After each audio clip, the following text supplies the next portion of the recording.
ménopause, qu'est-ce que vous me répondez? Mais je vous réponds donc bouffée de chaleur, fatigue.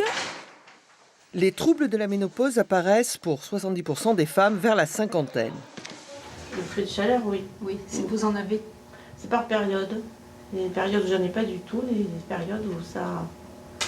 La nuit, le jour. Principaux désagréments, bouffées de chaleur et sueur nocturne, sécheresse, troubles du sommeil et prise de poids. C'est le cas de Dominique depuis 1 an, 20 kilos de plus sur sa balance et des changements physiques difficilement supportables. Le corps qui change, et puis voilà. On essaye des régimes, mais ça marche pas toujours. Mes amis sont à peu près de tout mon âge, donc on est toutes... voilà, on compare nos états.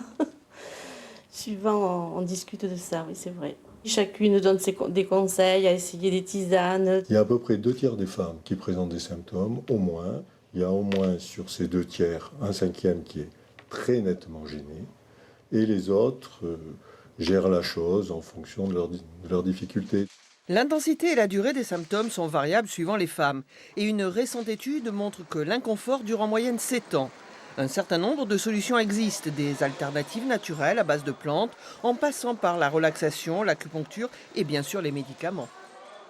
On proposera un traitement hormonal substitutif qu'on appelle maintenant traitement hormonal de la ménopause et qui sera donné pour la période la plus courte à la dose la plus faible possible, mais à la dose efficace. Il y a également de l'homéopathie. Vous avez les divers produits dits sans oestrogène, par exemple des extraits de pollen, des choses comme ça qui peuvent marcher. La ménopause rime avec fragilité osseuse. Des signes d'alerte existent, de la classique fracture du poignet à la diminution de la taille entre 20 et 60 ans. On peut prescrire une ostéodensitométrie, qui est un examen de radiologie, qui permettra de mesurer la masse osseuse au niveau du dos et du col du fémur. Et de simples mesures hygiéno-diététiques sont bénéfiques. On propose une ampoule de vitamine D tous les 2 à 3 mois. Après, il y a une alimentation équilibrée avec au moins 3 produits laitiers, ce qui est nécessaire pour le renouvellement du tissu osseux. Et sans oublier une activité physique régulière. Longtemps tabou, la ménopause devient pour les femmes une étape vers une nouvelle vie. Et on en parle avec notre invité, le professeur Claudine Mathieu. Bonjour. Bonjour. Vous êtes chirurgien, vous appartenez au service de gynécologie chirurgicale du CHU de Bordeaux. On le voit, la puberté devient de plus en plus précoce. Est-ce aussi le cas pour la ménopause ? Je suis obligée de corriger, je ne suis pas chirurgien. Eh bien, écoutez, c'est une gynécologie médicale. Parfait. Alors... par rapport à mes collègues, ça me gênerait de me présenter comme chirurgien. Alors, ma question sur la ménopause précoce, on parlera plutôt d'insuffisance ovarienne prématurée, parce que c'est un arrêt du fonctionnement des ovaires qui est anormal avant l'âge de 40 ans. Combien de femmes sont touchées justement par... Avant 40 ans, ça va concerner une femme sur 100 à peu près. Pourquoi ne pas parler de ménopause précoce après tout ? Parce que c'est la même chose, non ? C'est pour adoucir le propos ? Parce qu'avec la ménopause naturelle survenant vers 50 ans, en moyenne, il y a une notion quand même de vieillissement qui n'y est pas. Et l'approche thérapeutique n'est pas du tout la même. Là, on fera un traitement substitutif. Ça ne sera pas un traitement hormonal de la ménopause.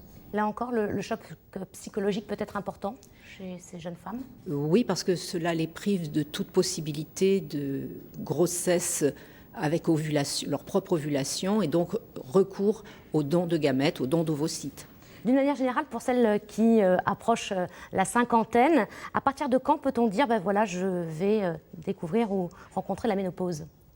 On parle de ménopause lorsque les règles sont arrêtées depuis au moins 1 an. Et les symptômes surviennent quelquefois avant cet arrêt complet des règles, mais sinon ils sont surtout dans les 3 années qui suivent. C'est là qu'ils sont les plus gênants. Avec des désagréments qui peuvent durer longtemps ? Oui, suivant les femmes, il y a une inégalité et il y a des femmes qui, longtemps après, plus de 10 ans après, se plaignent toujours de troubles type bouffée de chaleur, sudation nocturne. Et ce, malgré les traitements que vous pouvez apporter ?